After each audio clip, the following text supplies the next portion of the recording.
Sex and the City, Season 1, Episode 11, The Drought. So let's get straight into it. So Carrie and Big are still doing it. My favorite couple, still going at it. Oh, now she put it in the bed. That's embarrassing. And this happens, right, as they're canoodling and smoogling in the morning after they've like slept in the bed.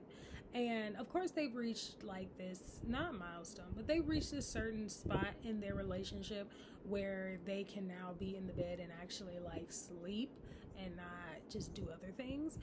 But so y'all are cuddling in the bed and you let one go. You're embarrassed by that, but you're also not embarrassed by your morning breath that was just all up in his face as y'all canoodling and snoogling. And because how come they never show the reality of that? They always show couples macking it out in the bed, but they'll never like, oh, morning breath, because it's a thing. Miranda is in a serious drought. Like, she doesn't want to hear about anybody's sex life because she's not getting any of it. And she's like, I'm tired. Carrie is kind of venting to Miranda about the fact that her and Big have hit this dry spell, and they've coincidentally hit it after she farted in the bed. So she's convinced that he doesn't want to sleep with her, or he's kind of like turned off sexually because she farted. Honestly, I have to agree.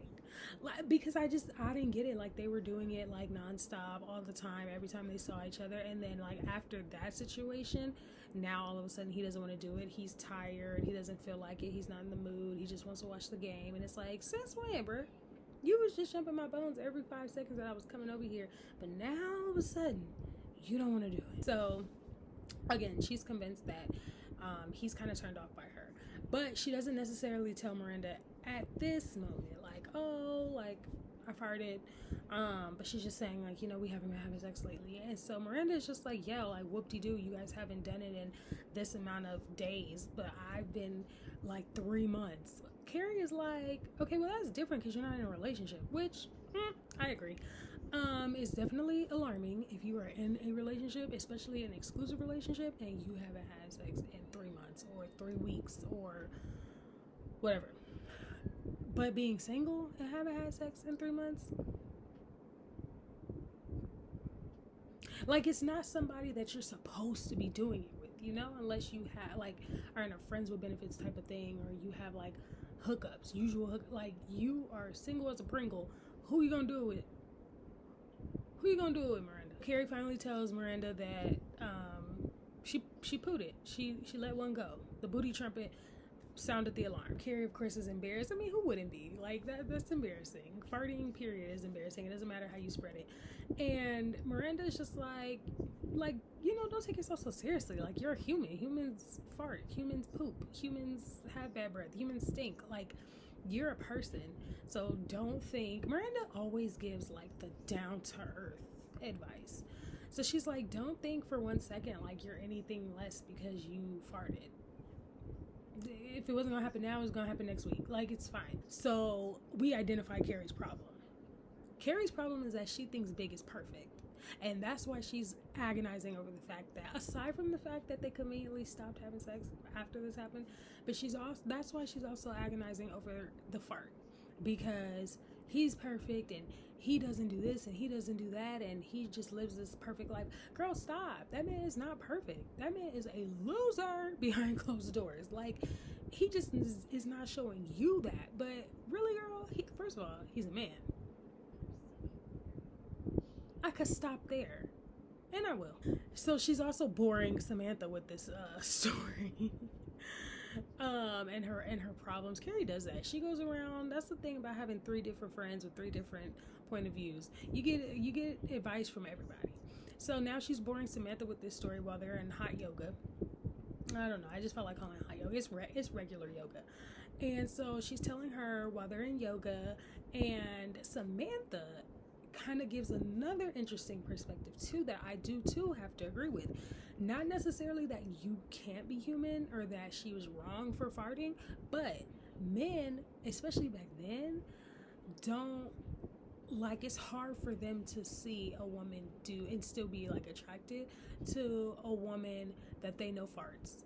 or smells bad or poops or has bad breath. Like that kind of stuff, you really gotta like be in love with that person to kind of just, oh, okay, yeah, that's fine, and still want to be in their skin. And unfortunately, women are just not allowed to be any form of human.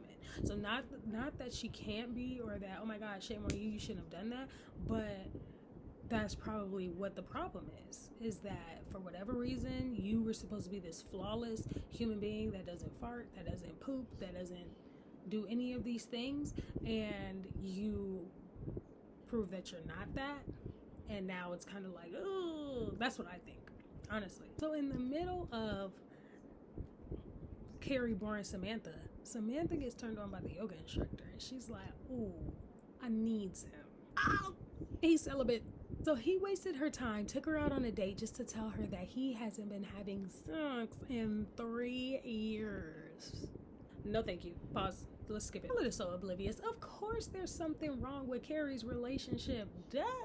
Like, literally, they've been reduced to what happens when you come home from a long day of work and you are so irritated with your spouse that you don't even want them to breathe near you.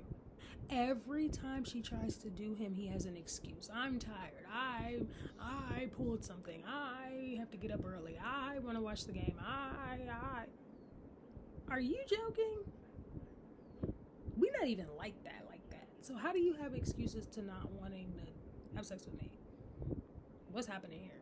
Charlotte also is dating a new guy, and she wants him to meet Carrie. So they go out to dinner and stuff like that, and Charlotte's new boyfriend is going to meet Carrie and Charlotte at the restaurant, right? Not Carrie and Charlotte's new man having a past. Charlotte's not tripping. She's just like, okay, just let me know. Like, he goes to the bathroom or something like that after they meet. And she's like, it's okay, it's fine. Just tell me, like, how long ago was it? Why'd you guys break up? So Carrie tells her how long ago it was, but then she tells her why they break up, and she's like, he's a little sex hungry. Like it's a lot, right? And so Charlotte says like, oh, well, we haven't done it since I met him, and it's fine. And he respects me. He's not rushing me. Like, it's fine, right? So because Carrie tells her that, she's kind of like impressed at the fact that even though he had this past of being like sex crazed, he wasn't trying to pressure her into having sex. And so that like turns her on even more. Now she's ready to do it, right? And he cold turkey. Not cold turkey. But he is just a completely different person. Like they didn't even do it. And she's just like, what's going on? He's on Prozac.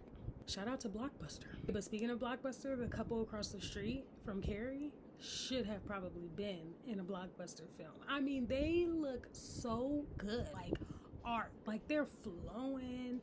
They move the same way. They look good. So Carrie marches over to Big's place and she's trying to get it sealed, done deal, especially after seeing the couple across the street.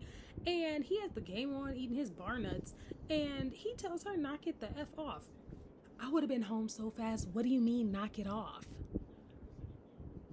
What? So she leaves, storms out, rightfully so. He didn't even call her. He didn't go after her. He didn't chase her down the hallway. And when she got home, no messages. Like, it's,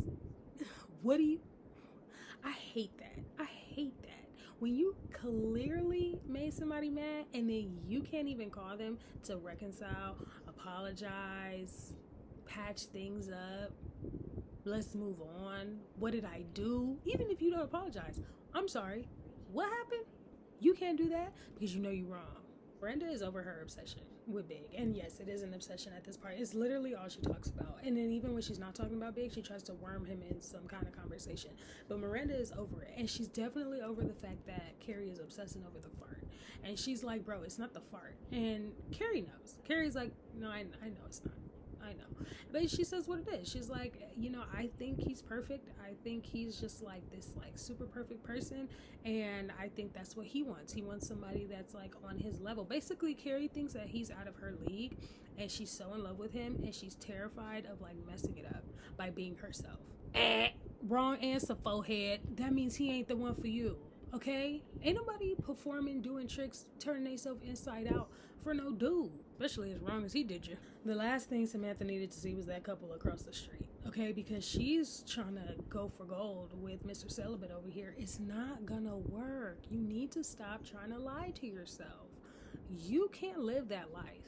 He's living it and he's perfectly fine with it. You don't want to live that life. Look who it is. It's Mr. Big after 20 years of not calling, texting, writing, sending a signal by pigeon or nothing. And then he comes up.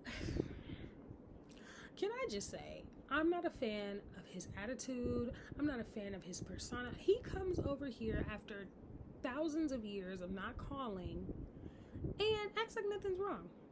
Like everything is fine. Like, hey, what's going on with you, right? And so now I'll give it to her. She did confront him and ask him, why didn't you call? But I didn't like his response to that. Why didn't you call? What am I calling you for? What am I calling you for? I left your apartment. You made me mad. Why am I calling you? Right? She doesn't even confront him about the issues, right? Because I would have been like, you know what, bump that. Let's talk. What's happening here? And then address everything that's going on. Why did we suddenly stop cold turkey? Why didn't you call me? Why did you let me leave your apartment mad, knowing what I was mad about? And you could care less. You didn't even come after me. Why? But you didn't ask him any of those questions. You want to know why? Because you didn't want to rock the boat. Because again, you performing for him, but stop performing. All of those things were a problem for you, and you should have addressed it head on. Because now it's looking like you on his time, you on his argument, you on his flow. Comes and kisses her. He sees the couple across the street. They doing what they usually do, looking like art. And he's like, oh, we can be better than them. Oh, now you want to do it? Now I'm looking appetizing to you? Nah. Nope. That's where I would have been like, I'll let you know if we can be better than them or not, or if we gonna have a hard stop. Because I don't appreciate X, Y, and Z. And that's what she should have said. And if he didn't like it, tough.